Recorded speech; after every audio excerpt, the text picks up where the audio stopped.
Hi, this is Cinzia Verzelletti, and I'm Senior Campaigner with the Coalition for PFAS-Free Cooling and Heating. Well, you probably have heard the news already. The SEAC draft opinion has been published yesterday, and so it has begun the period for providing feedback. We, as alternative producer or as producers of machine that use alternative to PFAS refrigerants, are very much interested in providing our feedback to all the relevant sectors where our operations fall under. So we have prepared a short presentation to guide you through what you should be doing now. And then we will be hosting another conversation, this time a live one, where we will interact and we will discuss the different questions. There are some specific rules that needs to be followed. And we're going to have a look now at what this is going to look like. It's the presentation that we would like to share with you today. As I've already mentioned, the consultation was open yesterday and it will run until the 25th of May. What's in today's agenda? We are going to briefly discuss what is the SEAC consultation, what are the key dates and timeline to bear in mind, which survey you should be filling in, what SEAC wants to know from you, and how to structure your response, and send some practical tips in the next steps, especially when it comes to where to find the correct informations that you want to have here. So key dates on the restriction process. It all started in January 2023 when this original PFAS restriction proposal was submitted. Recently, in August 2025, the background document was updated by the dossier submitters, and all the information that were previously shared in the previous consultation were consolidated. Now we are here in March 2026. The SEAC has agreed to its draft opinion, and the consultation has now opened for a second round of feedback from all interested parties. The consultation will be closing on May 25th, 2026, and by the end of the year 2026, SEAC is supposed to adopt its final opinion.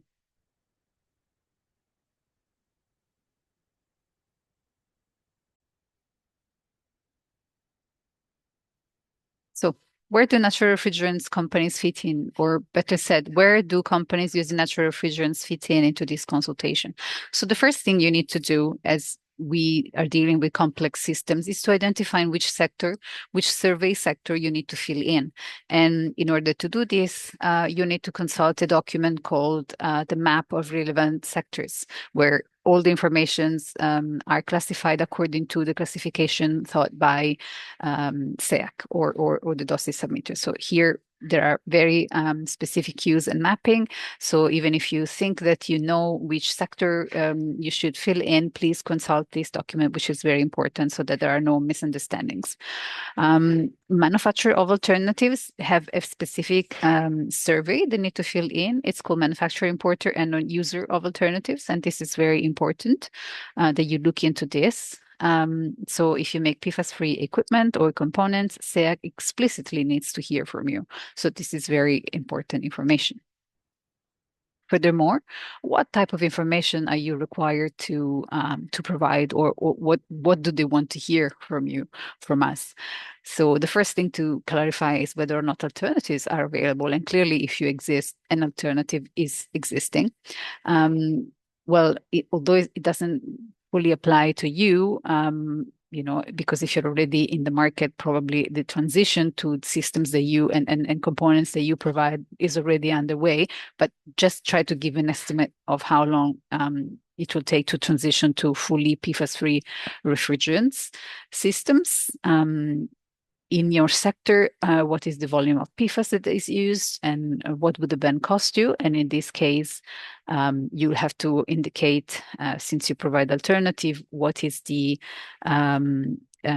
profit actually that you will gain from a ban, and companies like you will have a positive impact on the economy. What are you bringing? The value that you're bringing beyond or in addition to being PFAS free.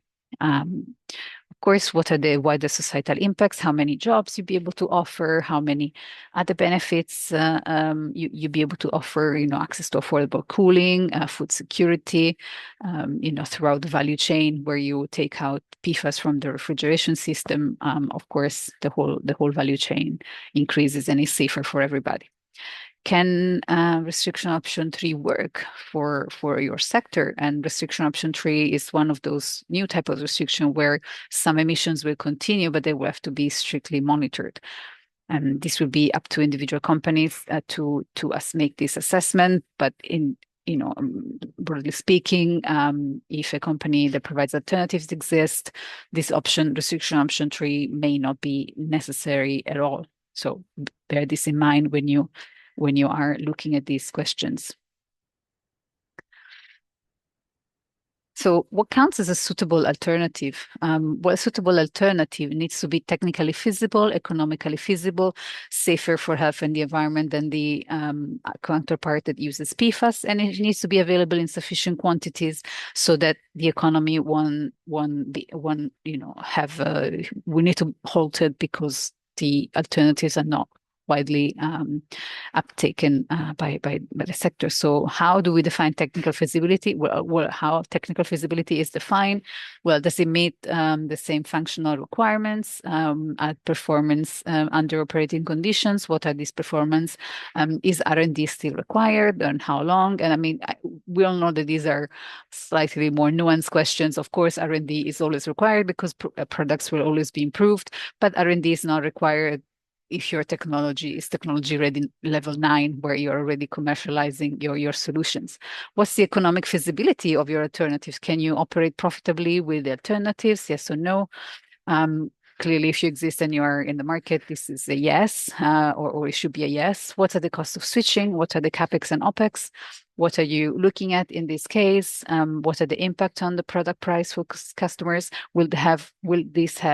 Will your product bring a negative impact, for example, or will there be a moment where the capex will be higher, and then how long will it take for the capex to be same level as the current PFAS alternative, PFAS containing refrigerant, for example?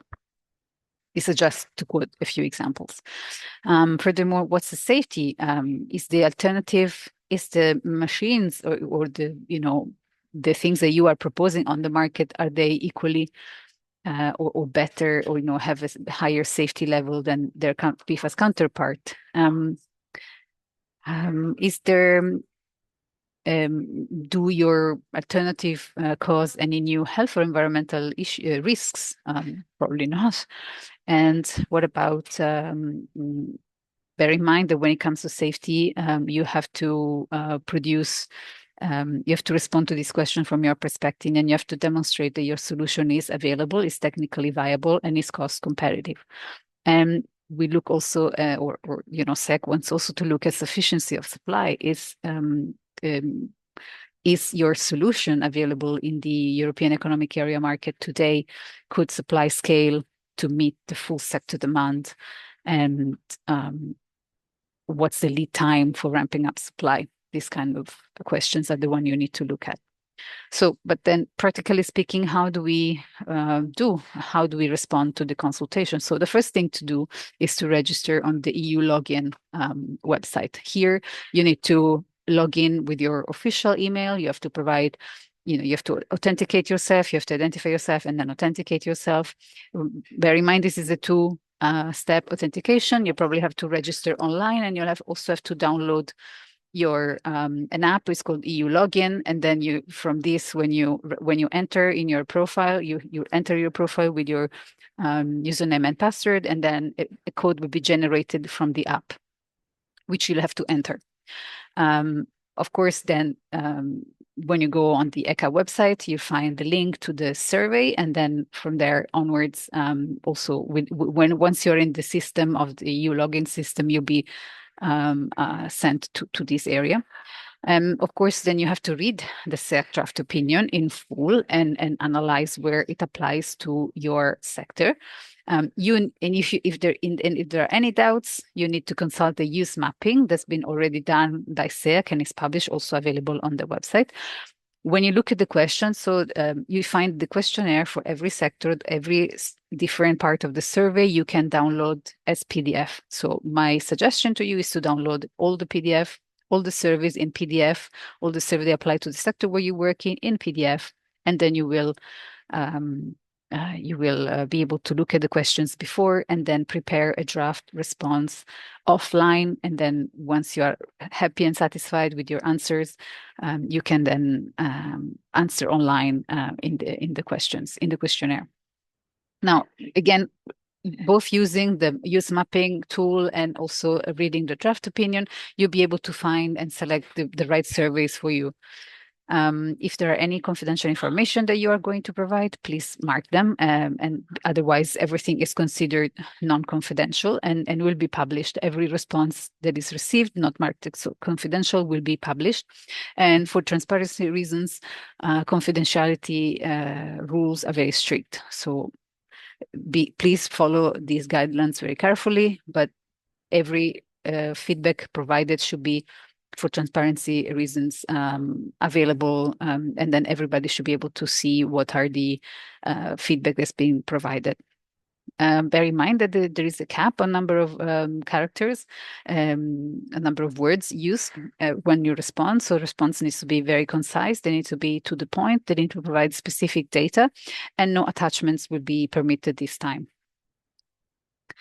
Here are a few more rules or more specifications of what constitute confidentiality. And then on the format and the submission rules, bear in mind this time, as I just said, no attachments, no tables, no images, no links. If you want to reference to another document, you can put in the reference name, but bear in mind there's a very limited number of characters that you can use per answer. And then, of course, SEAC might look at the reference you're making. However, be concise, do your homework, prepare your answers beforehand. What not to submit? The information that you already submitted in 2023 at the time of that consultation, there's no need to repeat them. Hazard or health environmental data, that's not the competence of SEAC, so not important. Policy argument or lobbying statement, also not relevant for this. Links to file or attachments, not relevant. If your activity falls under the 8 new sectors that have been identified throughout the consultation, you will not need to use the general survey only. There won't be a specific survey for those applications. And no data outside the EEA, the European Economic Area, are admitted this time. So you need to make your case for, good or bad, pro or con, or with using data pertaining to the European Economic Area.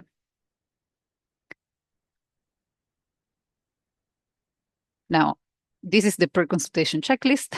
Now every box is ticked. And you need to register to the EU login, and it's a two-factor authentication. You need to do it as soon as possible. You need to identify which SEAC evaluated sector are relevant for your company. You need to review the PFAS use mapping. This is a very useful tool so that you know exactly where to go according to the SEAC classifications. You need to read the SEAC draft opinion. And this is very important, of course. You need to prepare the data in advance. You need to prepare your answers. You need to look at the documents, to build strong argument for your case. And then draft all responses in a Word document before entering the survey tool. Decide which responses to mark confidential and prepare justifications. They need to be strong if you want to use this, if you want to invoke the confidentiality clause. And of course, you have to submit your responses by May 25th, 2026. Do not wait until last day, because when these submissions are due and there's a high traffic area on a specific day, there could be some IT issues. So my advice is to submit well in advance as soon as you're ready. Now, this is one of the last formal opportunities to provide formal feedback to this process.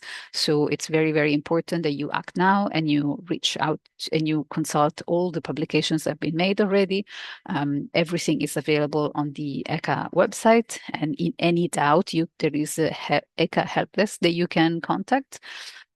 in case there's some issues that you need clarifications. There are anyway consultation guidance and survey questions that have already been provided. There is a link to a YouTube video where ECA, SEC and SEC people already registered how they had already how to respond. So everything is available to you to provide the right feedback. Now, this is what the EU login looks like, and then you'll be going to the EU survey link. But in order to access the EU survey, you need to be registered on the EU login account. So thank you for listening. If you have any questions, please feel free to reach out. And if bear in mind that we'll also be publishing an article soon on this, and there will be a link to register for the Zoom meeting on the 9th of April. Thank you so much. Goodbye.